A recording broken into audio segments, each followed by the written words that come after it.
Nós estamos então numa jornada, não é?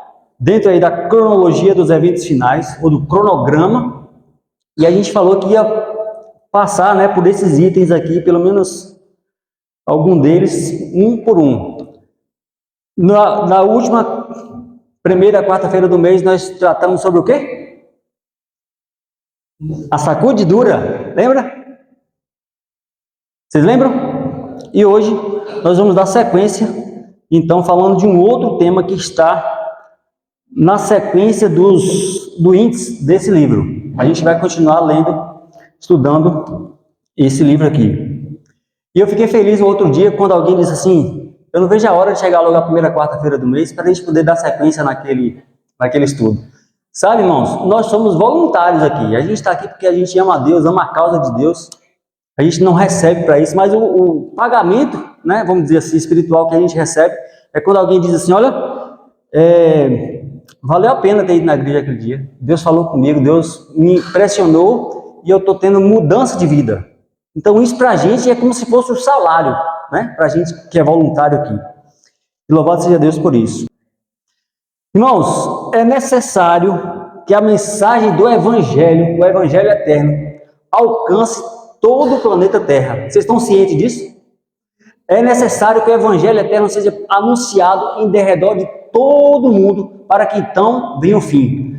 A esse evento escatológico, proclamado em grande som, nós denominamos o quê? Alto clamor. A pregação do Evangelho em derredor de todo o mundo, com potente voz, será o evento escatológico denominado alto clamor. Esse será o tema da nossa próxima primeira quarta do mês. No dia 3 de julho, se Deus permitir, estaremos aqui tratando a respeito do alto clamor. Porque hoje nós estaremos tratando de que tema mesmo? A chuva serôdia. O que é isso? O que significa chuva serôdia? O que quer dizer? Então eu quero, por gentileza, você abra a sua Bíblia no livro de Oséias. A referência está aqui, Oséias capítulo 6, versículo 3. Nós vamos começar a tratar desse tema tão empolgante, que é a chuva serôdia. Ok, feche seus olhos, vamos falar com Deus. Pai, Senhor, nossa gratidão a Ti por nos conceder a bênção da oportunidade de estarmos aqui reunidos em Teu santo nome. Diante de tudo aquilo que já foi dito aqui, expresso em palavras e em sentimento que só o Senhor sabe, queremos nessa hora ao Senhor suplicar a tranquilidade para falar e também para ouvir do Senhor. A Tua palavra se encontra aberta nessa hora, que o Teu Santo Espírito possa achar lugar em nossos corações e ministrar conforme a Tua boa, santa e perfeita vontade. Rogamos essas bênçãos em nome de Jesus. Amém. Então, chuva serôdia é a temática e o versículo áureo, ou pelo menos uma das referências que temos para esse tema, é Oséias capítulo 6, versículo 3. Que texto espetacular! Conheçamos e prossigamos em conhecer ao Senhor. Como a alva, a sua vinda é certa. E Ele descerá sobre nós como a chuva serôdia que rega a terra. Esse texto para mim, ele pisca assim, ó, ele cintila, é tão extraordinário que eu considero. Aqui ele nos diz que é praticamente um convite para que eu e você tenhamos relacionamento com o Senhor. Porque não é isso que diz aí a primeira parte? Conheçamos e prossigamos em conhecer. O que isso se denota? Conhecer e continuar conhecendo. Isso tem uma palavrinha chamada relacionamento. Deus quer que eu e você tenhamos relacionamentos com Ele. A partir desse relacionamento é que a gente vai crescendo espiritualmente e conhecendo as maravilhas que Ele tem para nos apresentar. Mas no meio do versículo, nos diz que a sua vinda é certa. A sua vinda é certa. Ora vem, Senhor Jesus. E a conclusão do versículo nos diz que ele virá à semelhança da chuva serôdia que rega a terra. Esse é o versículo que traduz, pelo menos inicialmente para mim, esse tema da chuva serôdia. Mas você sabe que a gente não pode basear uma doutrina ou uma temática em cima de um único verso, é isso? Por isso, tem um outro verso que eu creio que faz casadinha com esse, em termos de confirmar que esse tema é uma temática bíblica importante e necessária para que estudemos. Olá, você que faz parte da audiência desse canal, que já está tendo contato com esse conteúdo e sendo abençoado. Ainda ontem eu tive a oportunidade de compartilhar esse conteúdo com os meus irmãos ali de forma presencial, local, na igreja. Porém, ficou alguns textos por explanar, por conta do tempo não foi possível. Então eu pensei, por que não implementar de forma editável? Então é para isso que aqui nós estamos. Quero por gentileza que você abra agora a sua Bíblia no livro de Joel capítulo 2. Eu vou projetar aqui, mas se você quiser, de preferência que você possa abrir. Mas eu vou projetar para a gente poder ganhar tempo. Joel capítulo 2. E uma coisa interessante, ó. Olha para cá. Joel capítulo 2 tem tudo a ver com Atos capítulo 2. Joel 2 e Atos 2 tem tudo a ver um com o outro. E você sabe, Atos 2 é o capítulo por excelência que fala a respeito da descida do Espírito Santo. Você lembrou disso? Então, Joel capítulo 2, versículo 23, nos diz que alegrai-vos, pois, filhos de Sião. Tem alguém alegre aí? Tem alguém alegre aí? Alegrai-vos, pois, filhos de Sião. Regozijai-vos no Senhor vosso Deus, porque Ele vos dará em justa medida a chuva, e fará descer como outrora a chuva temporã e a serôdia. Joel capítulo 2, extraordinário capítulo. Interessante que o contexto de Joel, ele é um pouco meio nebuloso, porque a gente não sabe exatamente quando foi escrito essas palavras. O livro de Joel é uma incógnita. A gente não sabe exatamente qual foi o momento da história que foi escrito, mas ele tem muita relevância para a minha e para a sua vida nos dias de hoje. Perceba que Joel, ele faz essa menção aí, né? Que Deus nos daria em justa medida a chuva. E eu fico pensando que os nossos irmãos lá no Rio Grande do Sul, quando vê essa palavra chuva, chega a dar um comichão, porque a chuva para eles está sendo um tormento, não é isso? E aí vem o irmão aqui e diz, olha, Deus vai mandar chuva, temporã e serôdia. Mas a gente vai perceber que o contexto espiritual é o que Deus quer nos ensinar. Chuva temporã e chuva serôdia. Chuva serôdia é a nossa temática, mas eu não posso passar pela chuva serôdia sem falar um pouco a respeito da chuva temporal. Como as conhecemos? Como é que conhecemos esses dois tipos de chuva aqui na nossa região? Um outro ponto, qual é o aproveitamento prático desses dois tipos de chuva? E por fim, do que o profeta está falando exatamente?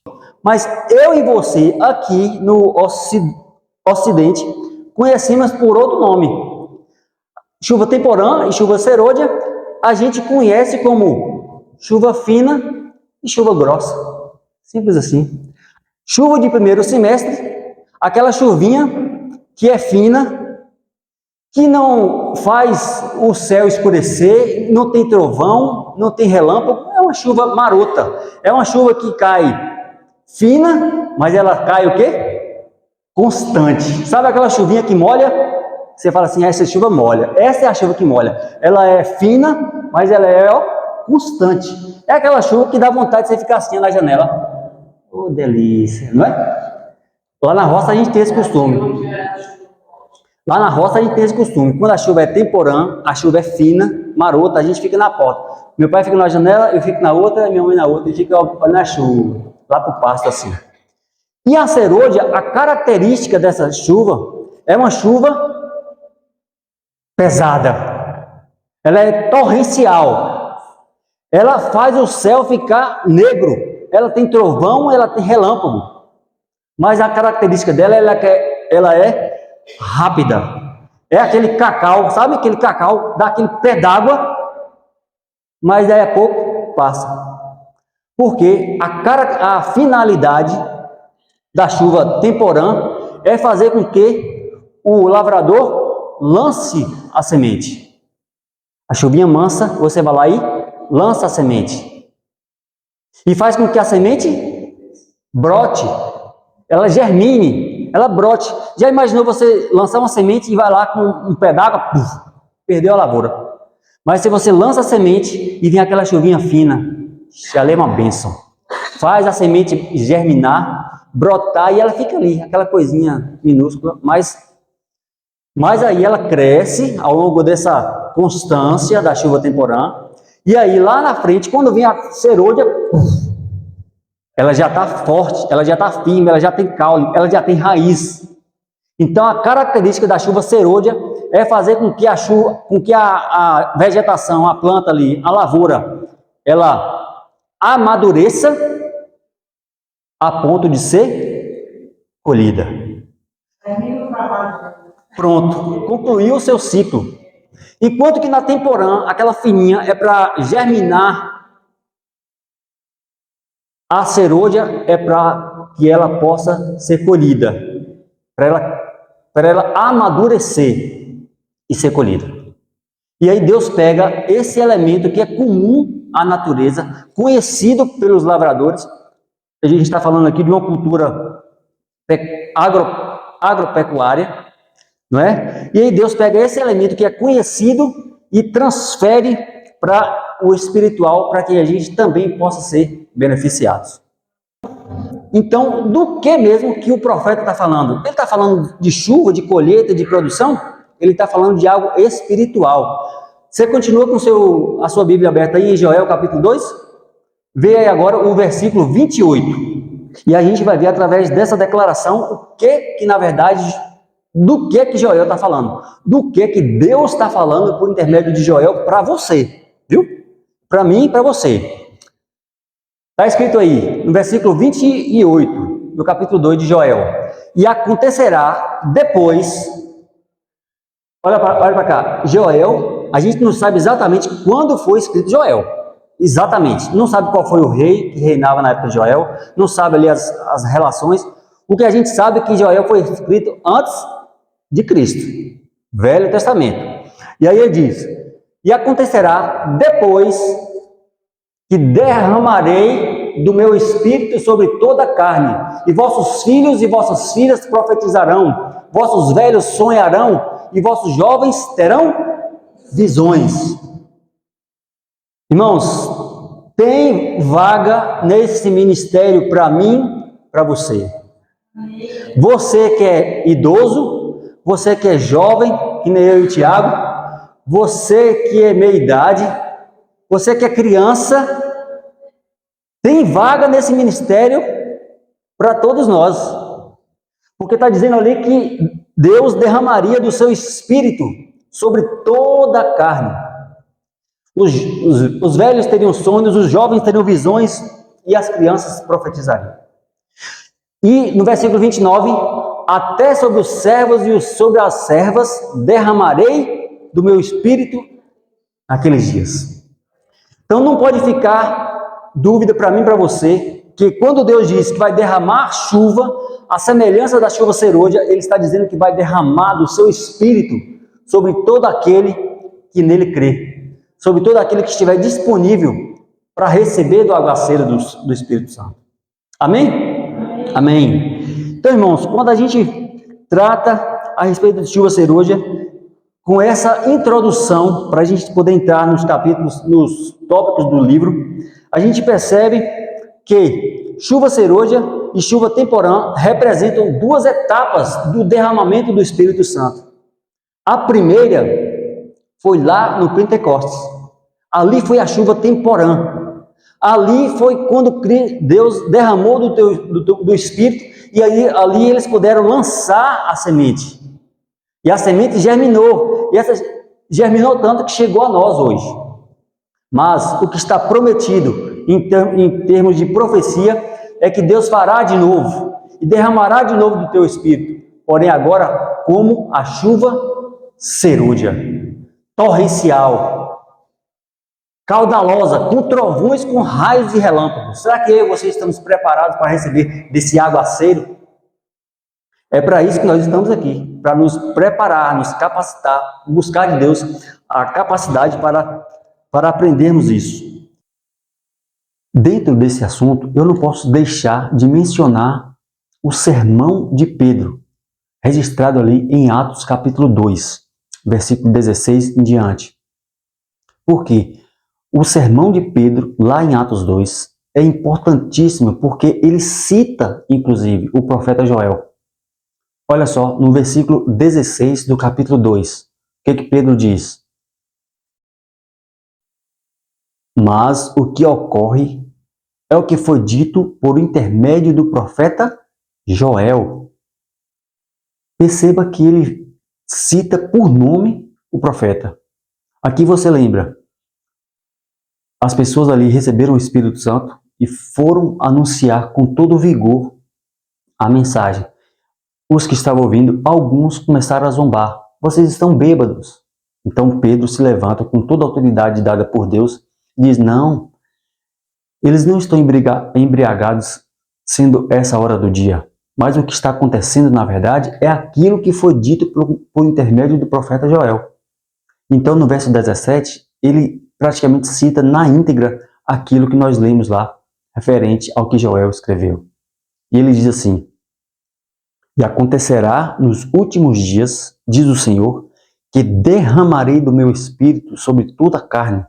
Vossos filhos e vossas filhas profetizarão, vossos jovens terão visões, e sonharão vossos velhos. Versículo 18, até sobre os meus servos e sobre as minhas servas derramarei do meu espírito naqueles dias e profetizarão. Então perceba que tem uma relevância, uma importância muito grande essa porção das Escrituras, porque é Pedro, lá em Jerusalém, em Pentecostes, ano 31, que faz como uma espécie de interpretação daquilo que o profeta Joel havia dito. Porém, a gente percebe aí nas palavras de Pedro que terá uma segunda fase. Aquilo que eles estão vivenciando é como que uma primeira fase do cumprimento da profecia de Joel, mas que teríamos a expectativa de vivermos uma segunda fase. E aí a gente percebe a fase de Pedro como sendo a chuva temporã e aquilo que viria na sequência ou posteriormente a fase da chuva serôdia. Então, enquanto que eles saíram para semear a semente do Evangelho, nós que viveríamos no tempo do fim, estaremos com a responsabilidade de sermos usados pelo mesmo Espírito para então fazer com que essa semente amadureça para que seja ceifada. Importantíssima essa passagem de Pedro, que eu não poderia deixar de introduzir nessa mensagem. É só a gente se lembrar de Elias e Eliseu. Elias e Eliseu. Lembra? Elias, eu quero porção dobrada do teu espírito. Então, nós também, assim como caiu a chuva temporã, o derramamento do Espírito Santo lá em Atos 2, nós devemos almejar a porção dobrada do Espírito. Por quê? Porque só assim nós vamos ter condições de completar a obra, de amadurecer a seara, para que então Cristo venha e nos colha para o seu celeiro.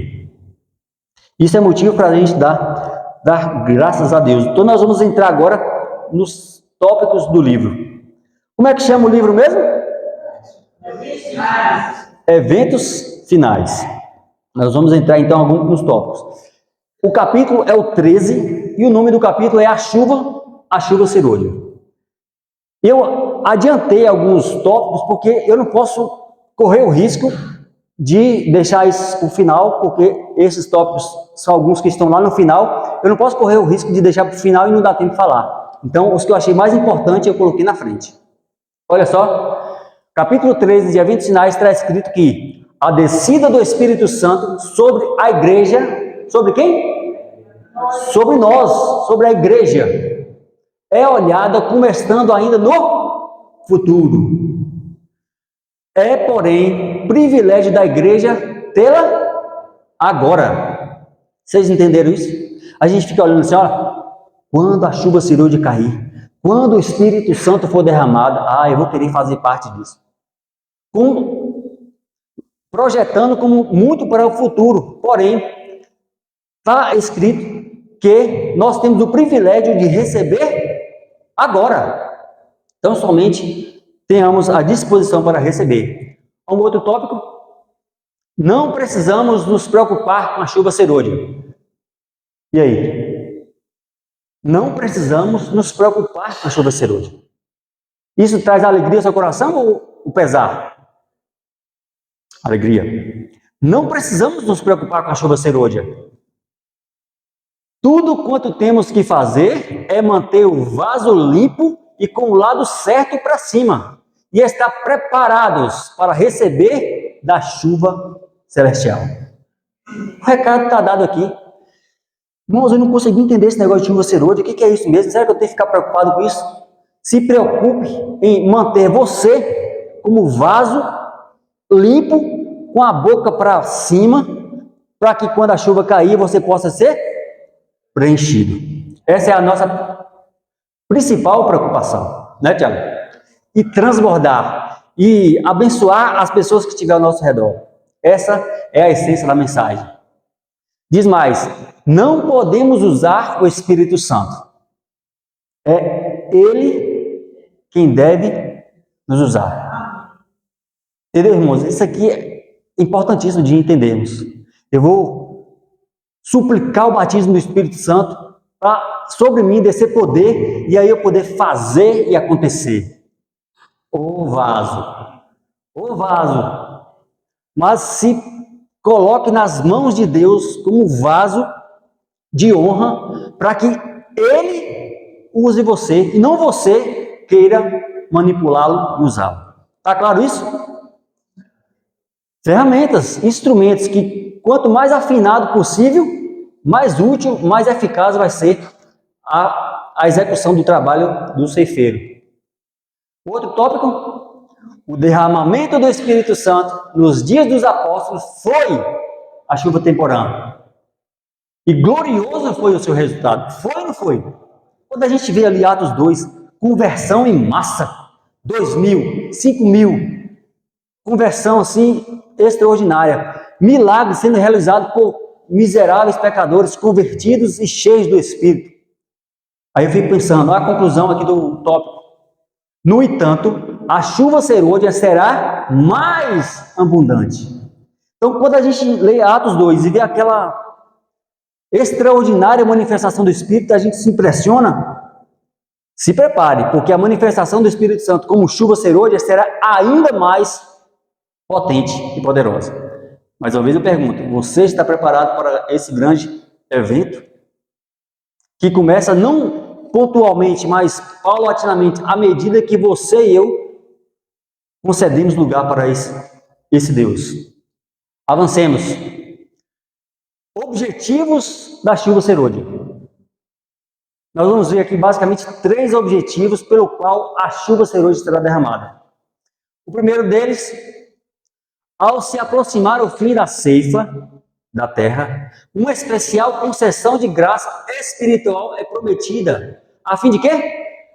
Preparar a igreja para a vinda do Filho do Homem. Esse derramamento do Espírito é comparado com a queda da chuva serôdia. Então, qual é o primeiro objetivo pelo qual a chuva serôdia cairá? Preparar você e eu para o retorno glorioso de Jesus. Amém? Um outro objetivo? Esta obra será semelhante à do dia de Pentecostes.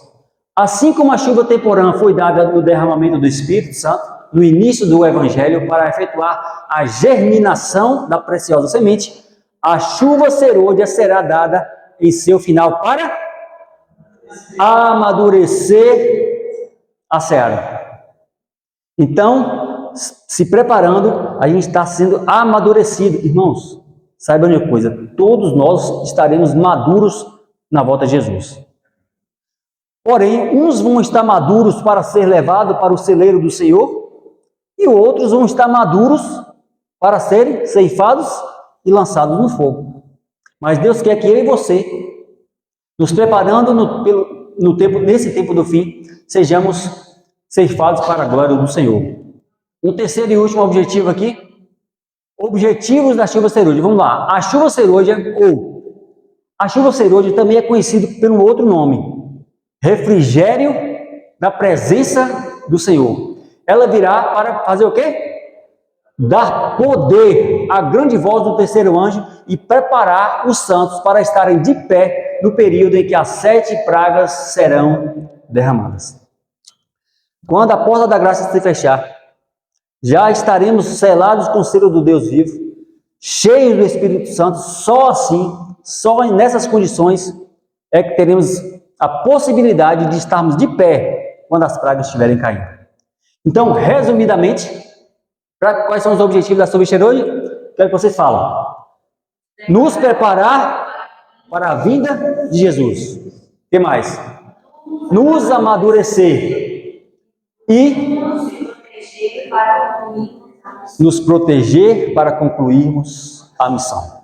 Esses são os objetivos básicos catalogados da chuva serôdia. Quando a chuva temporã deixou de cair? Chuva temporã, Atos 2, Jerusalém, quase 2000 anos atrás. Eu pergunto, quando é que ela deixou de cair?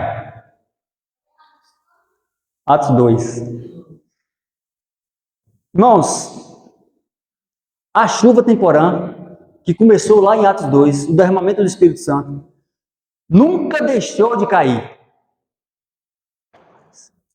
Eu achei que eu ia escutar um amém e estremecer essa igreja. Nunca deixou de cair. Começou lá com Pedro, com Paulo, com João. E louvado seja Deus, porque ela nunca deixou de cair. Lembra da analogia? Ela é uma chuva fina, porém constante. Tão constante que nos rega até os dias de hoje. Nunca deixou de cair. Chuva temporã. Porém, olha só, esse aqui, o que está em azul, é o que está no livro. As bênçãos recebidas sobre a chuva temporã, Atos 2, são-nos necessários até o fim. Até o fim. Porque o Espírito que foi derramado lá é o mesmo que quer ser derramado nos nossos corações hoje. Amém? Como receber a chuva serôdia? Essa aqui é a pergunta de $1 milhão. Como receber a chuva serôdia? Vocês têm ideia de como receber a chuva serôdia? Acho que é para isso que a gente está aqui, não é verdade? Porque o que adianta a gente saber que é necessário, mas não saber como adquiri-la, né? E para isso, os irmãos vão ficar impactados agora, eu creio. Porque eu fui impactado quando eu li isso aqui. Olha só, essa aqui eu acho que não projetei não. Presta atenção. Como receber a chuva serôdia? Vocês estão ouvindo bem? Presta atenção. As reuniões da igreja, como acampamentos espirituais, encontros da igreja local. Prestou atenção? Reuniões da igreja, encontros da igreja local e todas as ocasiões em que há trabalho pessoal em favor das almas são oportunidades determinadas por Deus para dar tanto a chuva temporã como a chuva serôdia. Extraordinários. As reuniões que nós temos aqui regularmente é a oportunidade que nós damos para Deus nos encher do seu Espírito. Ou seja, quando a gente fica em casa por algum outro motivo que não seja plausível, vamos dizer assim, nós deixamos passar a oportunidade de receber, nem que seja uma gota do azeite do Espírito. Irmãos, vai chegar um momento que esse azeite, essa gota, pode ser que faça falta. Então, saiba disso. Como receber o Espírito? As oportunidades, as reuniões das igrejas locais é uma oportunidade que Deus nos dá para nos encher do Espírito Santo. Se a gente se lembrar de Hebreus capítulo 10, versículo 25, o que Paulo nos diz? Não deixemos de nos congregar. Não é isso? Não deixemos de nos congregar. Por quê? Paulo, pensando em mim e você, porque congregando vocês vão receber da promessa do batismo do Espírito Santo da chuva cirúrgica. O outro ponto que nós podemos considerar para recebermos o batismo do Espírito Santo: devemos orar tão fervorosamente pela descida do Espírito Santo como os discípulos oraram no dia de Pentecostes. Se eles precisaram disso, de orar, que dirá eu e você hoje? Se eles lá, no tempo deles lá, tiveram que orar, jejuar, pedir perdão uns com os outros, se humilhar na presença de Deus uns com os outros, que dirá nós nos nossos tempos, não é verdade? Então, como resumo de como receber o Espírito Santo, nós poderíamos citar então: congregando regularmente, se envolvendo pessoalmente e pedindo fervorosamente. Irmãos, mas como é orar pelo batismo do Espírito Santo? É pedir, nós somos instruídos a pedir, a clamar pelo batismo do Espírito Santo. Agora, como é que a gente pede? Ou exemplo, chega um amigo meu e fala assim: olha, amigo, você é meu amigo, eu te considero um amigo cristão, sei que você é um cara de oração, eu estou com minha mãe doente no hospital, deu um AVC, está lá, sem jogo na mão, sem jogo na perna, eu quero que você ore pela minha mãe. O que eu vou fazer como amigo? Eu vou orar, não é verdade? Eu vou pedir por ela, eu vou interceder por ela ali. E eu vou usar até um exemplo que eu creio que seja ainda mais forte. Suponha que você está com um problema no casamento, e aí chega um amigo seu, aliás, o amigo seu está com um problema no casamento. E aí chega, amigo, eu estou passando por isso e isso no casamento, e eu queria que você orasse por mim, interceda por mim. O que você, como amigo desse camarada, vai fazer? Vai orar, né? E você vai pedir em favor do amigo que está com problema no casamento. Esse é o pedir, é o básico. Sabe o que é clamar? É quando o problema no casamento for seu. Irmão, aí você vai saber o que é clamar, o que é pedir, o que é jejuar, o que é se humilhar na presença de Deus, entende? Quando a gente pede rasamente, Senhor, me dá a teu Santo Espírito, a gente pede muito básico, muito raso, mas quando é você o que está no olho do furacão, aí você tem a experiência de clamar, de pedir, de insistir, de puxar na barra, na orla de Jesus.